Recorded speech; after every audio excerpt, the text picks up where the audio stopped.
서점이 미어터지는 불금을 꿈꾸는 책 팟캐스트 금요일 책에 빠지다 지금 시작합니다.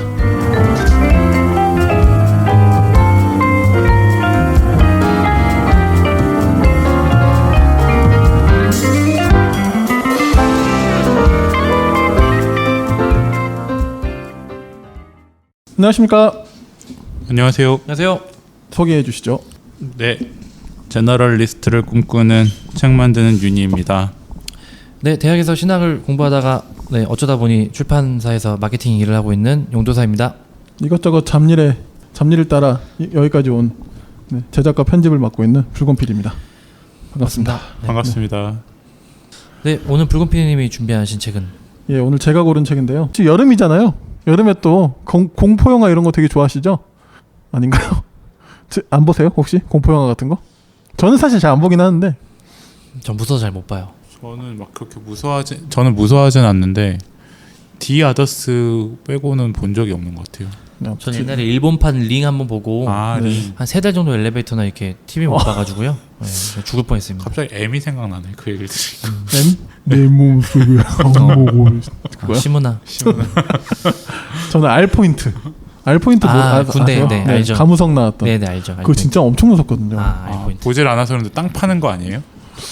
하여튼 뭐 그것도 너무 옛날 거라서 기억이 잘 안 나긴 최근 하는데. 한국 공포 영화 하나 뜬 거 있잖아요. 최근에? 네. 최근은 잘 몰라요. 저도 안 봤는데. 뭔지 몰라요. 그게 곤지암이라고. 곤지암. 제가 사는 광주 동네 바로 옆 동네여가지고 제목만 봐도 좀 무섭더라고요. 약간 곡성이 그런 느낌이 돼요. 네네. 곡성 가보면 진짜 목가적인 동네거든요. 근데 곡성 봤다. 곡성. 그 영화 이후로 곡성 하면 약간 뭔가 좀 그렇죠. 예. 네. 아무튼 그 이제 여름 하면 그런 좀 오싹한 이런 거 좀 즐기는 그런 문화가 있잖아요. 약간 그런 것들도 좀 결합해서 제가 오늘 골라본 책은요. 이 이야기 하려고 해요, 진짜. 네. 그 이다혜 작가님이 쓰신 아무튼 스릴러라는 에세이입니다. 지루한 평일지 찾아온 불금 그동안 못 읽은 책을 읽자구 결국에 남는 건 마음의 양식 그리고 전보다 성숙한 당신. 금요일 책에 빠지다. 이게 아무튼이 시리즈인가 봐요. 예, 먼저 이 시리즈 이야기를 좀 소개를 드려야 될 것 같거든요. 이게 뭐냐면 그러니까 이런 거예요. 아무튼 해가지고 그 다음 주제가 나오는 거예요. 네. 뭐 예를 들어서 아무튼 뭐 택시, 아무튼 뭐 이런 식으로 뭐 스릴러 한 주제를 가지고 작은 에세이집을 이제 나오는 건데 이게 좀 기획 자체가 좀 특이해요. 한 군데 출판사에서 나오는 게 아니고요. 세 출판사가 콜라보를 합니다. 위고, 제철소, 코난북스라는 세 출판사가 이렇게 이제 좀 결합해가지고 이제 시작한 거거든요. 그래서 여러 가지 그런 주제에 대해서 주제를 정하고 그 주제에 맞는 그 작가를 섭외해가지고 짧은 에세이를 새 출판사가 이제 돌아가면서 출판을 하고 있고요. 이 아무튼 스릴러는 이제 그 새 출판사 중 코난북스에서 출간이 되었습니다. 그 이제 이 시리즈 말고 또 최근에도 이번에 도서전에서 좀 공개된 책인데 스콧 피처제럴드 작품을 가지고 새 출판사 마음산책, 북스피어 한 군데가 어딘지 모르겠네. 하여튼 이렇게 콜라보를 해가지고 한 작가의 책을 새 출판사가 동시에 이렇게 패키지로 이렇게 내보낸 케이스도 있었거든요. 그렇군요. 네. 어쨌든 이제 이 굉장히 특이한 그 기획의 에세이 시리즈이고요. 이 책 뒷날개 보니까 근간이 되게 많네요. 네, 앞으로 나올 책도 되게 많고요. 지금까지 이미 나온 책도 책도 있어요. 많이 있죠. 발레 이 아무튼 스릴러는 10번째 책이에요. 와우. 지금까지 나온 책들을 보면 첫 번째는 피트니스. 헬스에 중독되신 분인가 봐요. 그리고 아무튼 서재. 저 이거 서재는 장바구니 넣어놨습니다. 그렇습니까? 은행나무였어요. 죄송해요. 아까 거기? 네. 네네. 은행나무를 까먹었지. 네. 그리고 게스트하우스, 쇼핑, 망원동, 잡지, 계속? 네. 스웨터, 택시. 그리고 이제 10번째 작품 스릴러. 그거를 이제 이다혜 작가님이 쓰셨는데 지금까지 나온 10권의 작가들도 꽤 쟁쟁한 작가들이 되게 많아요. 네, 뭐 다는 제가 모르긴 하는데 김민석 작가님은 이분 그 제목이 뭐였지? 그 대리사회. 네네네네. 그거 쓰신 나는 분. 지방대 시강사. 네네네. 그분이 이분이시구나. 네, 그분이 쓰셨고요. 망원동 사시나 보네요. 망원동 사실 거예요. 부촌 사시네요. 지금. 망원동 부촌이에요? 죄송합니다. 어렸을 때부터 망원동 살았대요. 어렸을 때 그 아, 망원동의 네. 그 추억을 그러면 막 물난리 나고 떠올리면서. 막 그러네. 네. 그리고 이제 다 잘 모르긴 금정현 작가님은 이제 서평가로 되게 유명하신 분이죠. 네. 이분 이제 택시에 대한 거 썼고 앞으로 나올 책들의 제목 그 주제도 있는데 그 혹시 좀 주목되는 각자 취향에 맞는 그런 거 있습니까? 기대되는 거? 아무튼 소주요. 소주. 농담이고요. 아 농담 아니신 것 같은데 말이. 아무튼 뭐 미드. 저도 미드 좀. 네. 손보미 작가님이 이분. 전 다 네. 모르는데 붉은 PD님 다 아시네요. 제가 아는 것만 이야기해서 그래요. 아 그러세요? 소설가예요. 네. 네 소설가. 아무튼 무슨 편의점 뭐 이런 것도. 린다 하블 뭐 하여튼 제목이 또 생각이 안 나네. 이게 저 그 장방원울이 가끔씩 한다고 했잖아요. 네. 새로 나온 책 신간 이렇게 쭉 둘러보는데 네. 출판사랑 표지가 막 다 다른데 뭐 아무튼 이런 게 막 붙어 있는 게 쭉쭉쭉 있다 보니까 맞아요. 좀 신기했거든요. 네. 되게 재밌는 기획인 것 같아요. 맞습니다. 굉장히 근데 분량이 적어서 이게 또 뭐야 싶은 분들도 계시는데 워낙 글을 잘 쓰시는 분들이 쓰다 보니까 이 이다혜 작가님의 책만 해도 굉장히 엑기스만 잘 응축시켜서 좀 만든 것 같아요. 요즘 또 이런 페이퍼백 같은 느낌의 작은 책들이 또 유행이기도 하고 좀 좋은 면이 있는 것 같아요. 네, 그래서 좋은 독서 경험을 좀 만들어주는 그런 시리즈인 것 같습니다. 저는 이 이다혜 작가님을 전혀 1도 몰랐다가 저희의 그 경쟁사 이동진의 빨간 책방에 이제 목소리로 근데 너무 박학다식하시고 네, 너무 이렇게 좀 그 위트도 있으시고 그렇죠. 이러셔가지고 네. 되게 팬이 됐어요. 빨간 책방에서 이제 그 픽션 소설 쪽을 이제 그 김중혁 작가와 이제 같이 하신다면 이제 논픽션 쪽을 이제 이다혜 기자가 맡아서 같이 이제 이동진 씨랑 같이 하는 거거든요. 예. 제가 볼 때는 이분은 거의 뭐 이동진 기자와 이렇게 좀 쌍벽을 이뤄도 될 만큼 저는 굉장히 좀 이분의 어떤 독서력이나 어떤 그런 글을 굉장히 좋아하고요. 네. 뭐 말이 나온 김에 이다혜 기자님을 좀 작가님을 좀 소개하겠습니다. 이분 시내21 기자님이시기도 하고요. 시내21은 이런 면에서 좀 독보적인 게 있는 것 같아요. 김혜리 기자 같은 경우도 그렇고. 아 김혜리 기자요? 네네. 네. 김혜리 작가도 사실 시내21 기자시거든요. 모릅니다. 네. 전 성시경 라디오 들을 때 좀 많이 들었었어요. 예. 네. 그리고 그 영화 팟캐스트도 있어요. 김혜리의 필름 클럽이라고. 거기 이제 그 예. SBS PD 그분 이름 생각이 안 나네. 그분 한 분하고 배우 임수정 배우하고 같이 세 명이서 이렇게 네. 영화 팟캐스트 하시기도 하거든요. 김혜리 기자님도 이제 시내21 지금도 기자시죠. 그 시내21은 영화의 어떤 영화 잡지의 특성일 수도 있겠지만 이것저것에서 좀 부르는 데가 많으니까 단순히 그냥 그 잡지의 어떤 그런 기자로서만 작동시키지 않고 굉장히 그 각자가 자기 역량을 좀 뉴스버 역량을 좀 잘 펼쳐서 이렇게 막 종횡무진 활약하시는 기자들이 꽤 많아요. 그렇고요. 이다혜 작가님은 뭐 책도 꽤 많이 쓰셨고요. 여기가 아니면 어디라도 뭐 여행 그런 에세이도 쓰셨고 뭐 어른이 되어 더 큰 혼란이 시작되었다. 이건 약간 페미니즘적인 어떤 독서에 대한 그런 글이었고요. 그 외에도 뭐 책 읽기 좋은 날 이것도 약간 서평집 같은 그러니까 어쨌든 그런 굉장히 다양한 그 범위의 독서를 하시는데 제가 볼 때 이분은 그 장르 문학 쪽에 굉장히 일가견이 있는 독서가이십니다.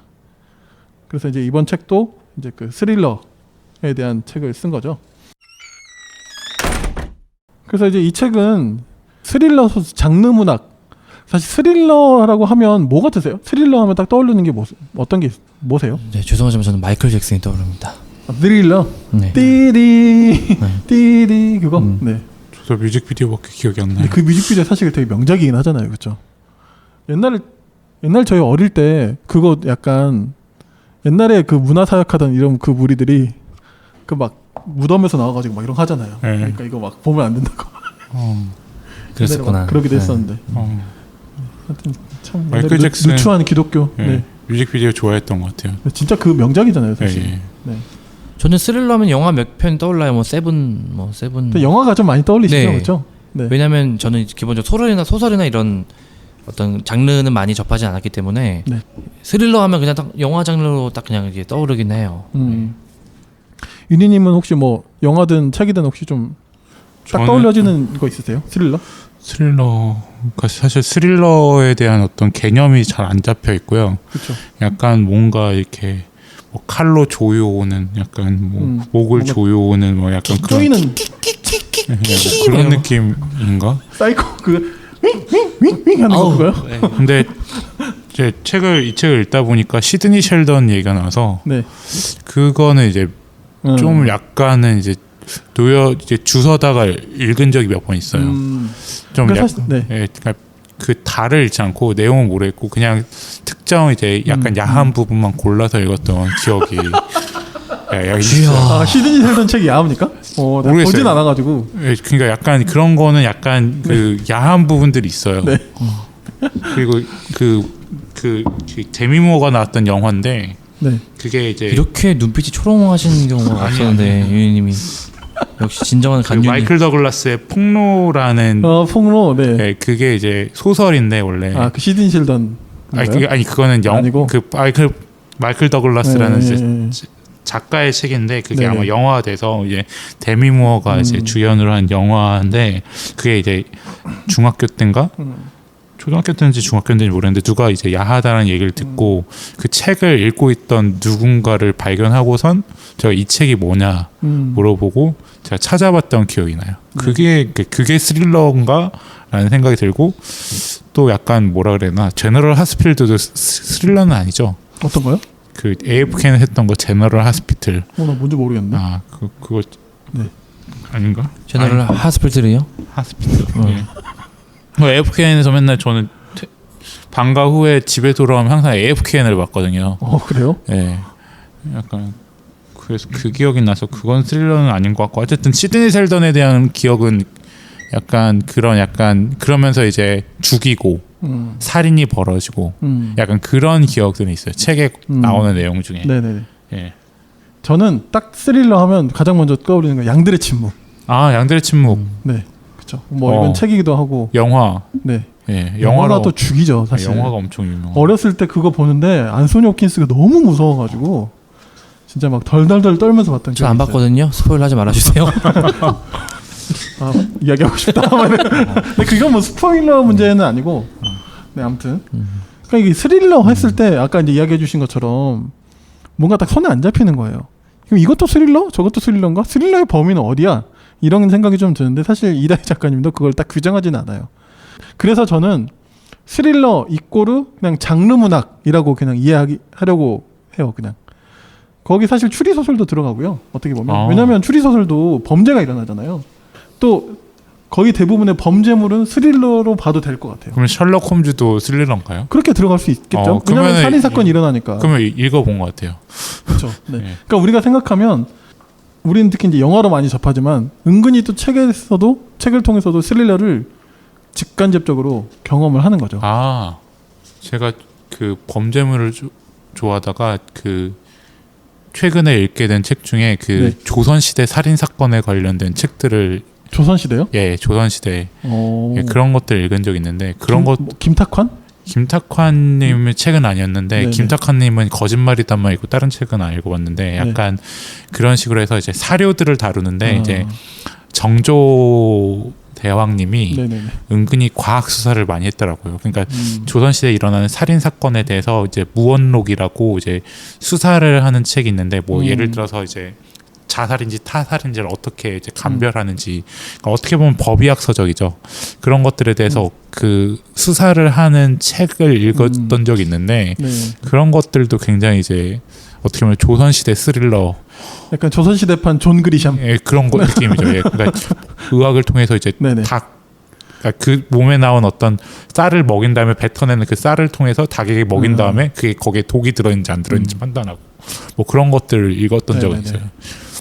저는 여기 그 마지막 논픽션 부분에서 다루는 나는 가해자의 엄마입니다라는 책, 그러니까 한 권 이제 읽었거든요. 예. 스릴러 읽으셨네요. 근데 이게 스릴러인 줄은 몰랐어요. 근데 이거는 이제 논픽션을 다루면서 한 이야기이긴 한데 그 미국 콜럼바인 고등학교 총격 사건이 가해자의 엄마가 이제 진술한 책이거든요. 이것도 스릴러로 포함될 수 있구나라고 하는 거를 이거는 제가 결론에서 이제 이야기를 하긴 할 건데 이 책이 스릴러에 들어가기 때문에 이제 접하는 건 아니고요. 이제 그냥 먼저 좀 이야기를 하자면 스릴러를 읽다 보면 결국 당신들은 논픽션을 읽을 수밖에 없게 될 거야라고 하면서 이제 소개하는 책이 그 중에 하나가 나는 가해자의 엄마입니다. 그 콜럼바인 그 총기 사건 맞죠? 그 가해자 네, 맞나요? 맞아요. 예. 네, 그 가해자의 엄마 그래서 얘기. 이 책 표지 맨 뒤에 보면 우리는 영원히 이 장르의 주인공이 되지 않기를 이게 카피로 돼 있더라고요. 네네네. 이런 이야기를 하세요. 또 스릴러는 풍토병과 닮았다. 굉장히 좀 인상적인 저는 문장이었는데, 풍토병이 뭐죠? 그러니까 그 어느 지역에서만 특별히 호환 마마 이런 생긴 그런 건데, 이게 왜 이런 이야기를 했냐면, 그곳의 사회 문화적 풍토가 특정 방식의 사건을 만들고 사건 보도를 만들고 반응을 만든다. 그러니까 이런 거 생각하시면 될 것 같아요. 살인의 추억. 그러면 딱 생각이 살인의 추억. 딱 네. 이해가 봤죠. 되시죠. 네. 네. 그야말로 정말 그 풍토병 같은 그런 정말 지극히 한국적이고 그런데 굉장히 쫀쫀한 스릴러. 스릴러가 뭐냐 이런 이야기 좀 이렇게 나왔는데, 아까도 말씀드렸지만 저는 그냥 아주 단순하게 생각하기로 했다는 거. 스릴러는 그냥 장르 문학이다. 그리고 이제 이 안에 모든 포함되는 주로 아무래도 좀 생기게 되는 게 범죄물.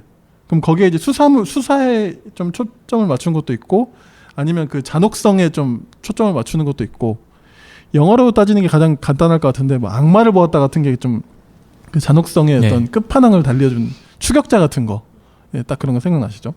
그래서 이 작가님도 그런 고민을 많이 했다고 해요. 너 이런 잔인하고 사람 죽이는 걸 왜 봐? 라고 말하면 또 약간 좀 머쓱해진다는 거죠.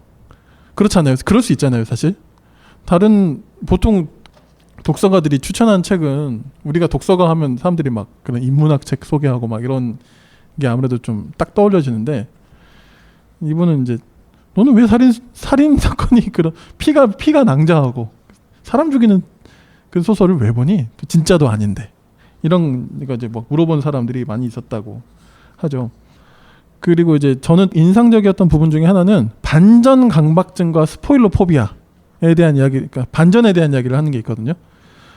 그 요지는 뭐냐면, 요즘 너무 많은 작품들이 다 반전이 없으면 그런 어떤 웰메이드 스릴러가 아니라고 생각하는 경향에 대한 이야기거든요. 반전이 꼭 있어야만 제대로 된 스릴러냐? 에 대한 이제 의문을 제시하는 거죠. 혹시 그거 보셨나요? 유주얼 서스펙트 보셨어요? 저 그건 이미 스포일러 알고 있기 때문에 안 봅니다. 그거는요? 그럼 저 식스센스는 보셨죠? 사실 말만 들었지 그럼 실제로 지금 보지 저는 않았어요. 그것도 봤는데요. 그렇구나. 그것도 네. 알고 봤어요. 그 되게 짜증나요. 그러니까 네. 그거는 이제 아주 대표적인 반전에 대한 이야기잖아요. 근데 이제 스릴러가 이제 너무 많은 것들이 그 반전이 없으면 사람들이 반응을 안 하다 보니, 이분은 특히 이제 장르 소설을 소개하는 입장에서도, 옛날에 우리도 그런 이야기 한 적 있지 않았어요? 그 언제였지? 그 일본인 작가 책 이야기하면서 편의점 인간 이야기하면서 어디까지가 스포일러지? 막 이러면서 맞아요. 고민했던 적이 예, 있잖아요. 예. 그러니까 이분도 똑같은 고민이 드는 거예요. 그 이야기 구조를 이야기하지 않고는 이 책의 묘미를 전달할 수가 없는데, 그러다 보면 스포일러적인 요소들이 밝혀질 수밖에 없고, 근데 그것 때문에 책에 읽는 재미가 떨어졌어요. 막 징징거리는 독자들도 생기고, 또 그렇잖니 또 밋밋한 글은 쓰고 싶지 않고, 뭐 이런 고민을 이야기하시기도 하더라고요. 최근에 저는 이제 이것도 영어로 설명할 수밖에 없는 것 같은데, 저도 좀 스릴러에 입문한 지가 그렇게 많지가 않아가지고 최근에 독전이라는 영화가 있어요. 아, 예. 보진 않았지만. 독전에도 이게 이제 반전이 있거든요. 그러니까 저도 벌써 망설여지네요. 독전 보실 거예요, 나중에? 봐야죠. 아, 그럼 이야기하면 안 되겠네. 저는 안 볼 봐야죠. 것 같아요. 아무튼 독전에도 네. 그런 반전이 있는데, 예. 그냥 제가 그냥 결론적으로 이야기하자면 저는 그 독전의 반전이 별로였어요. 아. 네. 굳이 저도 반전을 향해 가지 않아도 되게 매력적인 영화가 될 뻔했던 그런 영화라고 생각이 들었어요.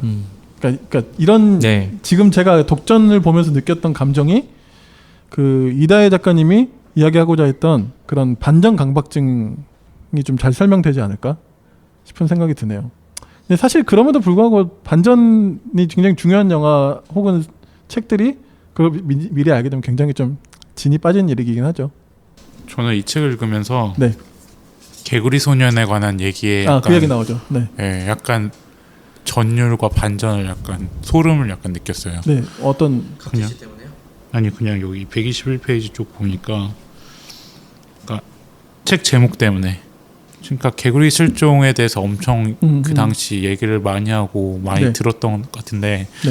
아이들이 산을 가지 않았을 수도 있겠다라는 어떤 그 단서가 저는 사실 이 책을 읽으면서 오 진짜 안 갈 수도 있어. 그러니까 그러면서 이제 그 이후에 어떻게 어떤 일들이 벌어졌을까에 대한 어떤 추측들이 굉장히 난무하고 사실 그러니까 영화로 나왔잖아요. 그러니까 예 그렇죠. 그랬던 네. 거고 미제 살인 사건 어렸을 때는 개구리소년 하도 얘기 들어가지고요. 예, 저도 동네 뒷산 갈 때 그 예. 동생 친구들이랑 갈 때 항상 공포가 그게 있죠. 네, 예, 엄청 공포. 무서웠어요. 그러니까 그런 공포 그게 아까 사회적인 아까 풍토병 얘기하셨는데 사회적인 하나의 그게 뭔가 악용된 그 뭐가 있는 것 같아요. 그러니까 호환마마 그 맨날 그 만화 영화 시작할 때 그 얘기 나오잖아요. 그 영상 그러니까 어쨌든 정말 뭔가 공포로 다가오는 저는 그 약간 그 풍토병이라는 얘기를 들을 때 사실 메르스 얘기도 많이 메르스 때도 많이 생각났고 사실 저는 까미의 페스트를 그 당시에 읽고 있었거든요. 일부러 예, 그 느낌을 좀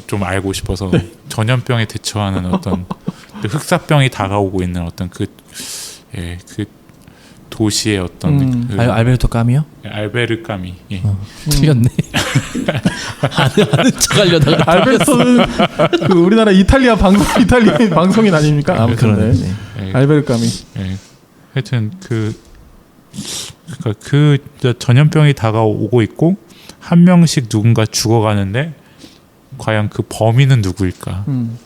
그것들을 찾아내는 어떤 그러면서 나도 죽을 수 있고 가장 가까운데 범인이 막 있고 막 그런 느낌들이 예 그러니까 그럴 수 있다를 생각해보게 하는 어떤 그런 신선함이 스릴러를 읽는 느낌이고 그것이 이제 머리를 어느 정도 리프레시하게 해주는 그런 힘이 되는 것 같아요. 네.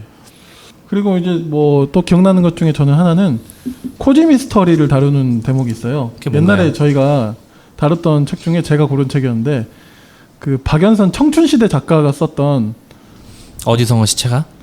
갑자기 제목이 생각이 안 나지? 여름 어디선가 시체가라는 그 저희가 다루기도 했었거든요. 이 이다희 작가님 이 코지미 스토리는 뭐냐면 굉장히 소프트한 그 스릴러예요.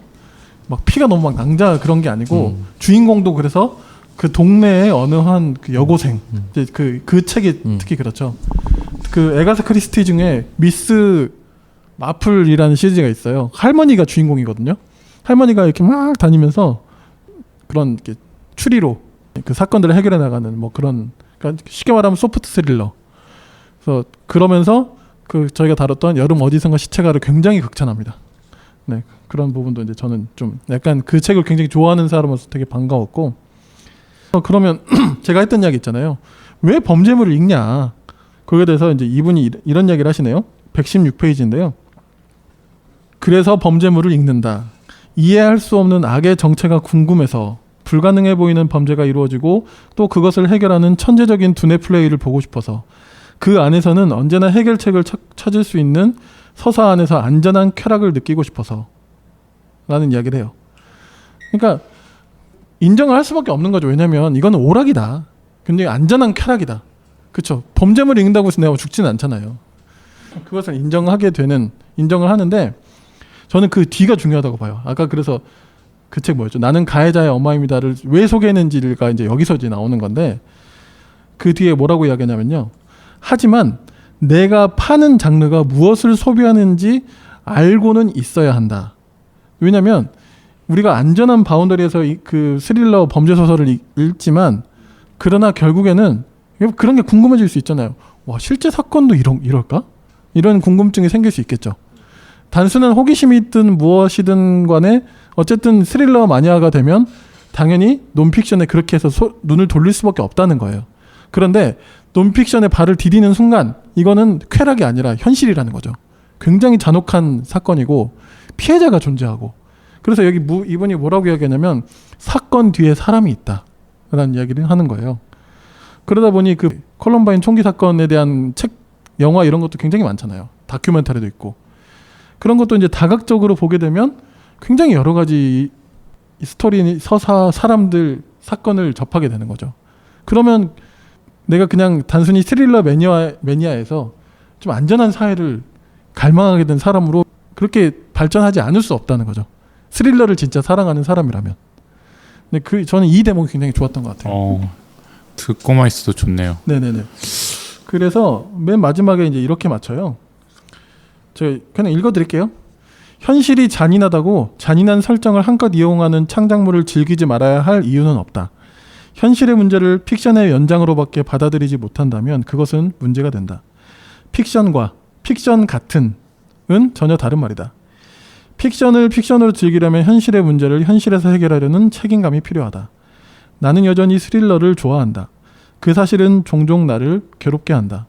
내가 파는 장르의 구성 성분이 무엇인지, 쾌락이 어디에서 발생하는지를 생각하는 일이 그렇다.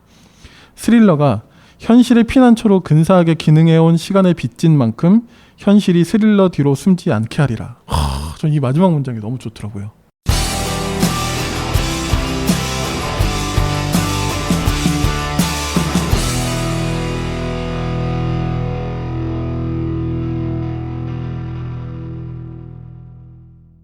일단은 이제 그 스릴러 어떤 매니아로서 좀 이제 이야기하자면, 사실 사람들은 좀 영화에 많이 익숙하지만 책을 통해서 느끼는 묘미가 굉장히 있거든요. 어떤 얘기를 하고 싶냐면, 정유정 작가의 그 예를 들어서 7년의 밤이 있어요. 영화로도 나왔고 이제 소설로도 나왔는데, 사실 영화는 아직 제가 못 봤어요. 그냥 별로 보고 싶지가 않았어요. 왜냐면 7년의 밤을 제가 처음에 접했을 때 그 충격을 제가 읽고 싶지가 않더라고요. 그만큼 이제 그 소설 자체가 주는 그 스릴러적인 충격이 굉장했거든요. 그래서 저는 좀, 우리가 스릴러 영화, 범죄 영화 되게 좋아하고 그냥 너무 익숙하잖아요. 사실 엄청나게 많은 범죄 영화에 우리가 길들여져 있는데, 정작 책으로는 그 텍스트 자체를 우리가 저는 왜 즐기지 못할까? 그건 좀 의문이 좀 저는 좀 들었어요. 두 번째는 이제 아까 그 이다희 작가가 마지막에 이야기했던 것처럼 이 마지막 문장, 스릴러가 현실의 피난처로 근사하게 기능해온 시간에 빚진 만큼 현실이 스릴러 뒤로 숨지 않게 하리라. 그러면서 이제 그 미투 운동에 대한 이야기도 하시더라고요. 수많은 범죄 스릴러 영화에 너무나 클리셰적으로 여성들 피해자가 너무 많잖아요. 근데 최근에 와서야 이제 좀 이게 좀 바뀌면서, 영화에서도 대표적으로 그 누구죠? 그 신세계 만드는 박훈정 감독이 VIP라는 영화를 만들었다가 비판 많이 받았잖아요. 바로 그냥 까였잖아요. 영화도 망하고. 사실 그게 무슨 내용이에요? 그게 이제 뭐 북한에서 막 누가 내려오고 하는데, 거기 이제 누굴 죽이는데 그것도 아무 이유 없이 그냥 여성이 그냥 굉장히 여성 시체만 처참하게 죽어요. 엄청나게 나오고. 그러면서 이제 그런 맥락에서 굉장히 사실 비판을 많이 옛날이었으면 그런 문제의식조차 못했을 텐데, 그냥 봤죠. 그냥. 이제는 관람객들이 이제 그냥 그런 이제 것들, 어떤 웰메이드 스릴러에만 우리가 취해 있었던 때가 있었는데, 이런 그런 문제의식들이 이제 보이는 거예요. 그런 맥락들까지 생각한다면 우리가 스릴러를 보는 의미가 좀 더 풍성해질 수 있다고 생각이 들어요. 왜냐면 워낙 많은 우리가 영화로도 스릴러를, 범죄물을 우리가 소비하는데, 근데 이제 지금은 그래도 조금 그런 것들이 사람들에게 좀 인식이 생기는 것 같아요. 특히 이제 어떤 페미니즘 미투의 영역에 있어서. 그래서 지금은 함부로 영화에서도 그런 어떤 아무 맥락 없는 그런 묻지마 살인 사건의 여성을 그냥 소비시키고 끝내버리는 거는 많이 이제 좀 사그러들지 않을까? 네, 생각이 들죠. 마지막 그 문장은 그냥 조금 가볍게 제가 그냥 생각해 보면, 네. 우리가 이 팟캐스트를 맨 처음 시작할 때 소설이랑 이제 인문학, 신학 이런 거를 네네네. 같이 소개하자고 했었는데, 그 소설에 대한 어떤 되게 사회적인 확장의 적용 이런 거에 되게 탁월한 문장으로 남겠다는 생각이 좀 드네요. 아, 이 문장이? 예. 네. 그렇죠. 아니, 저는 그 범죄물을 읽는 것 중에 가장 최근에 있어서 재밌게 읽었던 건 검사내전이었거든요. 그러니까 논픽션이지만 그렇죠. 네. 네. 네. 그 할머니 아직도 기억납니다. 민사사건 살인 사건은 아니지만. 네, 그 근데- 할머니 아직도 기억나요. 네. 네. 그러니까 결국에는 그거를 읽으면서 들었던 생각이, 정말 말씀하신 것 중에 좀 와닿던 게, 그러니까 읽는 우리는 안전하고 범죄에 노출되지 않다라는 게 되게 인상적인 것 같아요. 네. 그러니까 사실 근데 무서워하잖아요. 그런 것들을 읽으면서 무서운 거 보면 보기 싫고 막 안 보려 하고 막 등 뒤에 숨으려 하고 막. 근데 어쨌든 읽는 우리는 안전하면서 그런 것들에 대해서 어떻게 그 문제들을 해결할 수 있을지를 고민하게 하고, 또 논픽션으로, 어쨌든 픽션이 논픽션으로 나아가게 한다는 말이 정말 문학이 필요하고 정말 스릴러를 읽어야 되는 이유가 아닐까라는 생각을 다시 한번 환기시켜 준 것 같아요. 이 책이. 저도 어떤 공포 영화나 어떤 이렇게 좀 잔혹한 그런 영화를 보면서 느끼는 쾌감이 어떤 관음과도 사실 연결이 이제 제3자 입장에서 있지만 나는 안 당하지만 옆 사람이 당하고 이런 것들을 느끼는 어떤 그런 맥락에서 지금 작가분이 짚어주신 그 마지막 그 어떤 연결점은 되게 정말 중요한 지점, 저한테도 네네네. 그런 생각이 드네요. 네. 그러니까 우리 모두가 사실 이제는 그런 범죄물 소비가 너무 당연하잖아요. 근데 마냥 당연한 것으로만 여기지 말자는 차원에서 윤리적으로도 굉장히 적확한 메시지고, 그리고 또 그걸 자체를 인정하는 것도 저는 좋은 거라고 봐요. 그렇다고 해서 우리가 지금 막 모든 범죄물 스릴러 끊을 수 있을까요?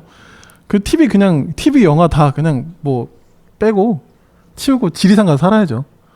그러니까 그걸 가지고 또 어떤 무슨 자책을 하거나 이런 것도 저는 좀 아니라고 보여지고, 아까 저희가 계속 이야기한 대로 그런 현실에 우리가 연결됐을 때, 다시 현실로 돌아왔을 때, 그 정말 누군가는 여전히 위험하고, 특히 여성들은 지금, 저도 이제 딸 키우는 아빠로서 지금은 뭐 그렇게 크게 와닿지 않아요. 아이들이 조그마니까.